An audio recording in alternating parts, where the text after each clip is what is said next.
ശ്രീലങ്കയിൽ ഇപ്പോൾ ഒരു തുറമുഖം വന്നിട്ടുണ്ട്. അദാനിയല്ല പണിഞ്ഞത്. ആ തുറമുഖത്തിന്റെ പേര് ഹമ്പൻതോട്ട തുറമുഖം, ചൈന.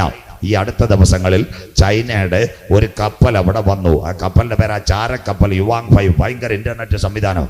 അത് വന്നപ്പോൾ ഇന്ത്യക്കാർ ഞെട്ടിപ്പോയി. കാര്യം എന്താ, ആ കപ്പലിൽ നിന്ന് ഒരു സാറ്റലൈറ്റ് മേളിലോട്ട് വെച്ചാൽ എല്ലാ കാര്യം കൂടെയും തിരുവനന്തപുരം എയർപോർട്ട്, ചാക്കയിലെ ബ്രഹ്മോസിന്റെ plant, Pangode military camp, Nedumangad Valiyamala ISROയുടെ കേന്ദ്രം, അത് കഴിഞ്ഞ് ആണവതിലെ കൂടംകുളം, ഇവരുടെ എല്ലാ സന്ദേശവും സാറ്റലൈറ്റ് വഴി എടുക്കും.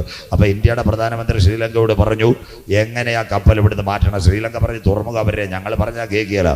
അപ്പോൾ മോഡി സാർ പറഞ്ഞു, ഞങ്ങളായിപ്പോൾ അരിയും പലവുഞ്ഞെന്ന് പറഞ്ഞു. അതും രക്ഷയില്ല.